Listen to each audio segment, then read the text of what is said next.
Halo semua, selamat datang di podcast Ngomongin Bisnis by Milan Branding bareng gue, Rai.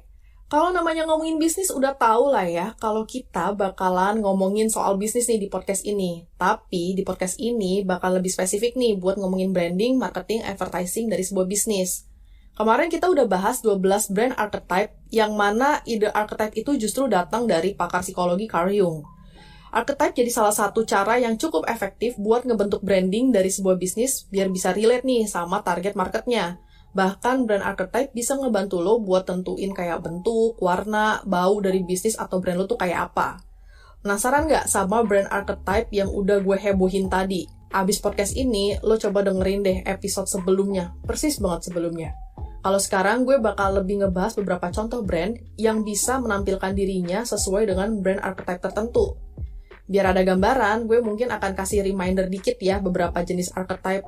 Jadi tuh brand archetype tuh jumlahnya ada 12 dan simpelnya dibagi ke dalam 4 kelompok besar. Yang mana tuh di kelompok pertama ada spirituality, di mana ada innocent yang punya karakter safety, terus ada sage dengan karakter understanding, dan terakhir explorer dengan karakter freedom. Di kelompok kedua ada life legacy, di dalamnya ada outlaw dengan karakter liberation, magician dengan karakter power, dan hero dengan karakter mastery. Kelompok ketiga atau kelompok pursue connection ada lover dengan karakter intimacy, jester dengan karakter enjoyment, dan everyman dengan karakter belonging. Di kelompok terakhir ada provide structure, di mana di dalamnya tuh ada caregiver dengan karakter service, ruler dengan karakter control, dan creator dengan karakter innovation. Salah satu brand yang archetype-nya berasa banget nih ya, pertama ada Apple. Ada yang gak kenal nggak Apple gitu? Nah, Apple nih sebagai brand yang dikenal simple dan minimalis selalu dipersepsikan sama orang-orang di bidang kreatif dan bisnis.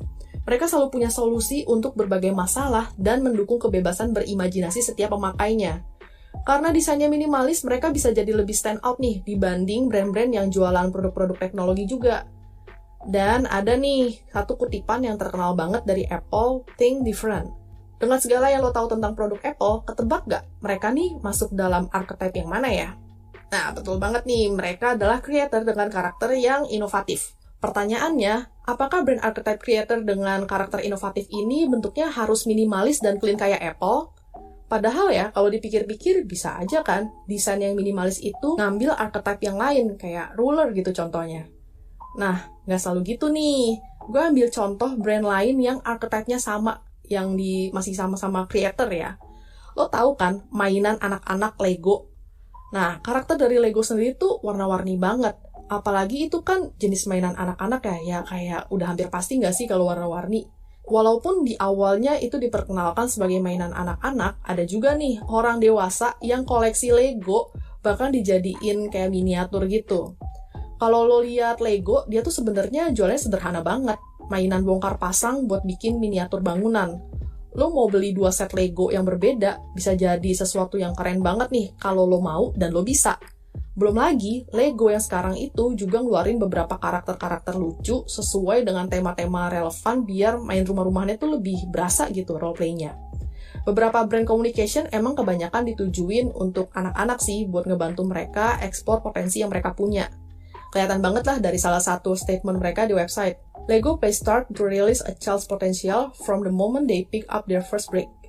That's why kadang orang tua tuh beliin anaknya Lego bukan cuman sekedar mainan, tapi ya buat mengasah kreativitas dan motorik anak gitu. Karena mereka bisa bikin macam-macam tuh pakai Lego. Dengan karakter kebebasan bereksplorasi dan membuat sesuatu yang baru itu, yang bikin Lego tuh jadi masuk dalam brand archetype tuh creator. Satu family kan ya sama Apple. Dan kelihatan jelas nggak sih bedanya? Walaupun mereka punya brand archetype yang sama, itu cuma buat ngebantu brand memposisikan diri mereka ke audiens tuh kayak gimana. Tapi in detailnya ya brand sendiri yang nentuin apakah creator in digital era and for business kayak Apple, atau creator buat anak-anak yang mana mereka masih banyak hal yang bisa nih untuk dieksplor dan belajar buat memaksimalkan imajinasi dan pengalaman motorik mereka. Keberadaan ini biasanya dimulai dari brand positioning yang udah pernah nih gue bahas di episode sebelumnya. Kalau lo ingat di episode sebelumnya, gue pernah bilang juga kalau sebuah brand itu perlu nurunin statement ke beberapa karakter dan personality yang bisa dideliver lewat indera. Entah itu indera penglihatan, pendengaran, penciuman, perasa, atau sentuhan gitu. Sekarang kita lihat contoh lain ya, kita move ke brand lain gitu. Kali ini tuh siapa sih yang gak tahu Disney ya? Dari kecil tuh gue udah nonton film dan series Disney gitu, mulai dari nontonin Mickey Mouse sampai princess-princessnya lah. Ada satu karakter kuat yang ditampilin nih sama Disney di film-filmnya ya gitu. Jadi tuh jalan ceritanya, walaupun jalan hidup si karakternya itu amburadul, selalu berakhirnya tuh dengan bahagia dan haru. Coba deh lo perhatiin semua film Disney, hampir semuanya kayak gitu. Bahkan di program streaming berbayar mereka di Disney Plus Hotstar, mau di film dokumenternya sekalipun, akhirnya tuh nggak bikin frustasi, tapi malah bikin happy. Padahal mah jalan ceritanya udah kayak haduh banget gitu deh. Dengan menggunakan warna dominasi biru, ungu, dan punya beberapa statement kayak The Happiest Place on Earth, Where Dreams Come True, lo mulai bisa ngeraba gak nih Disney itu masuk dalam archetype apa? Nah, Disney itu masuk ke magician.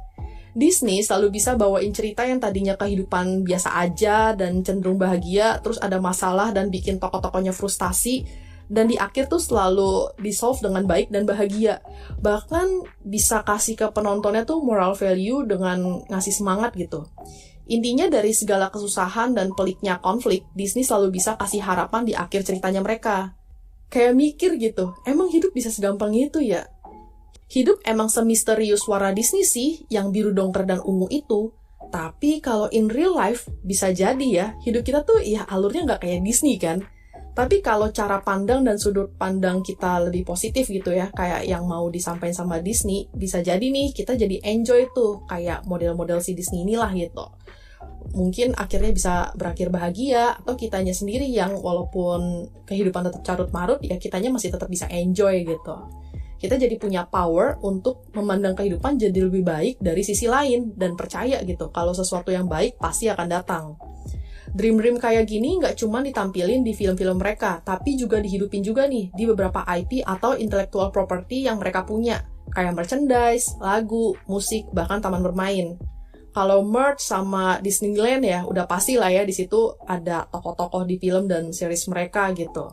Nah, sekarang coba lo perhatiin musik-musiknya Disney.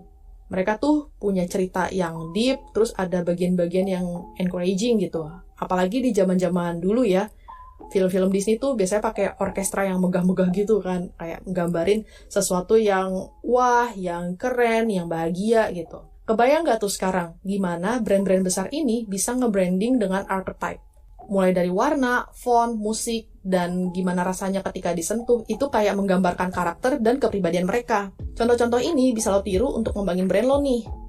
Ngomongin brand archetype ini nggak cuma lo bisa denger di podcast, tapi lo juga bisa baca-baca nih di website kita www.melonbranding.com dan di Instagram kita @melonbranding. Jangan lupa nih buat follow Instagram dan podcast ini ya. Sama kasih bintang 5 kalau lo ngerasa podcast ini emang bagus dan insightful buat lo. Thank you udah dengerin gue, sampai ketemu di next episode. Bye-bye!